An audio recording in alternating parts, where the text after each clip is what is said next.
அனைவருக்கும் குடியரசு தின நல்வாழ்த்துக்களை தெரிவித்துக் கொள்கிறோம். குடியரசு தினத்தை பொறுத்தவரையிலே இது மக்களாட்சி தத்துவத்தை அடிப்படையாக கொண்டது. அரசியலமைப்பு சட்டத்தினுடைய முகப்பிலேயே சுதந்திரம், சமத்துவம், சகோதரத்துவம் என்ற உயரிய கோட்பாட்டோடு உருவாக்கப்பட்டது. இந்த குடியரசு தினம் என்று சொன்னால் இந்த மக்களாட்சி தத்துவம், அதாவது ஒரு காலகட்டத்தில் மன்னராட்சி முறை இந்த நாட்டில் இருந்தது. நாம் தமிழகத்தினுடைய இலக்கியங்களில் படிக்கின்ற பொழுது குடவோலை முறை என்று சொல்லி முறையிலே மக்கள் பிரதிநிதிகளை தேர்ந்தெடுக்கக்கூடிய நிலை இருந்தது. அந்த நிலைகளை எல்லாம் மாற்றி வயது வந்தோர் வாக்குரிமை என்று சொல்லக்கூடிய நிலையை இந்த அரசியலமைப்பு சட்டம் நமக்கு வழங்கியுள்ளது. அதனை பெரிதும் முன்னெடுத்து மிகப்பெரிய ஒரு ஜனநாயக தத்துவத்தை உருவாக்கியதில் பெரும் பங்கு வகித்தவர் பாபா சாஹிப் டாக்டர் அம்பேத்கர் அவர்கள். டாக்டர் அம்பேத்கர் அவர்களை பொறுத்தவரையிலே மிக ஆழமாக சிந்திக்கிறார். ஒரு காலகட்டத்தில் வாக்குரிமை என்பது உயர்ந்த சாதியினருக்கும், நிலம் உள்ளவர்களுக்கும், மேலும் பட்டாதாரர்களுக்கும், பெரும் தொழிலதிபர்களுக்குமே உரியதாக இருந்தது. அப்படி ஒரு நிலை இப்பொழுது தொடர்ந்தால் அதை நீங்கள் சிந்தித்து பார்க்க வேண்டும். அப்படி ஒரு நிலை இப்பொழுது தொடர்ந்தால் இந்த எளிய மக்கள், வாழ்வாதாரங்களை கூட இழந்த மக்கள், தாழ்த்தப்பட்ட மக்கள், பிற்படுத்தப்பட்ட மக்கள், சிறுபான்மை மக்கள், இவர்கள் அத்தனை பேரும் வாக்குரிமை அற்றவர்களாக இருந்திருந்தால் அவர்களை யாருமே சீண்டாத மக்களாகவே வாழக்கூடிய நிலை ஏற்படும்.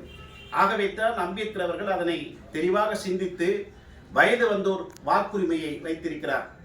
இந்த வாக்குரிமை என்பது இந்த மக்களுக்கான தன்மானம், இந்த வாக்குரிமை என்பது இந்த மக்களுக்கான சுயமரியாதை, இந்த வாக்குரிமை என்பது இந்த மக்களுக்கான வாழ்வாதாரம்.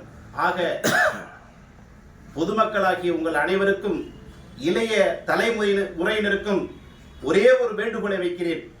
இந்த ஜனநாயகம் பாதுகாக்கப்பட வேண்டும், இந்த மதச்சார்பின்மை பாதுகாக்கப்பட வேண்டும், இந்த மக்களாட்சி தத்துவம் பாதுகாக்கப்பட வேண்டும் என்றால் உங்களுடைய தன்மானமாக இருக்கக்கூடிய, உங்களுடைய சுயமரியாதையாக இருக்கக்கூடிய வாக்குரிமையை விற்பனை செய்யாமல் நீங்கள் ஜனநாயகமாக, சுதந்திரமாக, சமத்துவமாக நல்ல தலைவர்களை தேர்ந்தெடுக்க உங்களுக்கு அளிக்கப்பட்டிருக்கக்கூடிய மிகப்பெரிய ஆயுதமான வாக்குரிமையை நீங்கள் பயன்படுத்த வேண்டும்.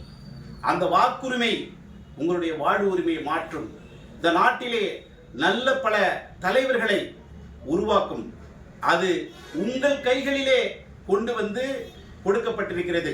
இந்த வாக்குரிமையால், உங்கள் விரலால் நீங்கள் இந்த நாட்டினுடைய நல்ல பிரதமரை தேர்ந்தெடுக்கலாம், நல்ல முதலமைச்சரை தேர்ந்தெடுக்கலாம், நல்ல நாடாளுமன்ற உறுப்பினரை தேர்ந்தெடுக்கலாம், நல்ல சட்டமன்ற உறுப்பினரை தேர்ந்தெடுக்கலாம், நல்ல கவுன்சிலர்களை தேர்ந்தெடுக்கலாம், நல்ல மேயர்களை தேர்ந்தெடுக்கலாம், நல்ல ஊராட்சி மன்ற தலைவர்களை கூட தேர்ந்தெடுக்கலாம்.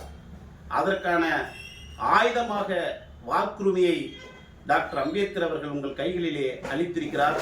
அதனை நீங்கள் பாதுகாக்க வேண்டும், பயன்படுத்த வேண்டும், வெற்றி பெற வேண்டும் என்று கூறி மீண்டும் ஒரு முறை குடியரசு தின வாழ்த்துக்களை தெரிவித்துக் கொள்கிறேன்.